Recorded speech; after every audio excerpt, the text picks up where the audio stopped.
Hello all, আজকে আমি ভেবেছি সবাইকে পেঁয়াজ রসুন ছাড়া মাছ রান্না করে দেখাবো। তো কথা না বাড়িয়ে চলে যাই আমরা রান্নায়।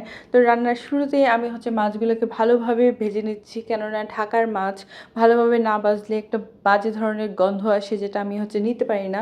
কিন্তু আমরা যারা হাওরের মাছ খেয়ে অভ্যস্ত, হাওর অঞ্চলের মানুষ, তারা কিন্তু মাছকে এতটা ডিপ ফ্রাই করে রান্না করি না, কেননা এতে মাছের টেস্ট নষ্ট হয়। কিন্তু ঢাকায় আবার আমি যেহেতু এখন ঢাকাবাসী, ঢাকার মাছগুলোকে এভাবে ডিপ ফ্রাই করে রান্না না করলে এই মাছ আসলে খাওয়া যায় না।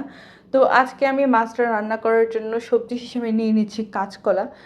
হয়তো বা অনেকের অবাক লাগছে এত সবজি রেখে কেন কাঁচকলা। আসলে আমার বাবার অনেক ধরনের সবজিতে রেস্ট্রিকশন রয়েছে, এই জন্য আমি অনেক অন্য সবজির কথা চিন্তা না করে, এই সবজিটা যেহেতু ওনার রেস্ট্রিকশন নেই, তাই আমি কাঁচকলাটাকেই বেছে নিয়েছি আজকে রান্না করতে। আমার বাবা এখন আমার বাসায় আছেন।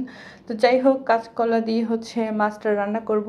তো শুরুতেই মাছ ভেজেছি দেখেছেন, তারপর কাঁচকলা ভেজেছি, তারপরে আমি এখানে ওই তেলটাতেই ফোড়ন দিয়ে দিলাম। ফোড়ন হিসেবে আমি ব্যবহার করেছি কালো জিরা আর জিরা।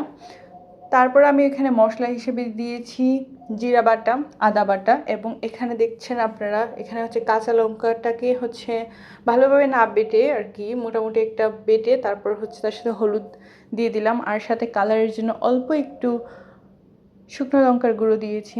আমি এই সিজনটাতে সব রান্নাই কাঁচা লঙ্কা দিয়েই করার চেষ্টা করি। তো এই তো মোটামুটি মশলাটা কষানো হয়ে গেছে। তো এখন আমি এটার মধ্যে ঝোল দিয়ে দিব। তবে ঝোল হিসেবে যে জলটা ব্যবহার করেছি সেটা আমি আগে থেকে ফুটিয়ে নিয়েছিলাম। তো ফুটন্ত গরম জলটাই আমি এখানে ঝোল হিসেবে ব্যবহার করছি। তো একটু ঝোলটা হয়ে আসলে আমি এখানে দিয়ে দিচ্ছি কাঁচকলা, দিয়ে কিছুক্ষণ আমি এটা রান্না হতে দিচ্ছি।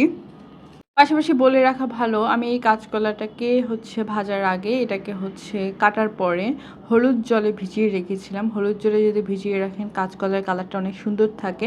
নয়তো রান্নায় কাঁচকলার কালারটা কেমন একটা কালো কালো হয়ে যায়, তরকারির কালারটাও এতে নষ্ট হয়ে যায়। তো আপনারা এই ট্রিক্সটা কাজে লাগাতে পারেন। এখন আমার ঝোলটা মোটামুটি হয়ে আসছে। তো আমি এখন ভাজা যে মাছটা, এটা ছেড়ে দিলাম ঝোলের মধ্যে। তো ভাজা মাছটা ছাড়ার পরে আমি বেশ কিছুক্ষণ সময় এটা রান্না হতে দেবো। তাহলে মাছের যে স্মেলটা বা মাছের ঝোলের যে স্বাদটা, এটা ভালো হবে। যদি আপনি ঝোল হওয়ার পরে ভাজা মাছ দিয়ে সাথে সাথেই উঠিয়ে ফেলেন, ওই টেস্টটা ভালো আসে না। তো একটু সময় রেখে যদি আপনি রান্না করেন, তাহলে দেখবেন টেস্টটা ভালো আসে। আমি পুরো রান্নাটাই মিডিয়াম লো হিটে রান্না করেছি। আমি এই টেম্পারেচারে রান্না করতেই পছন্দ করি।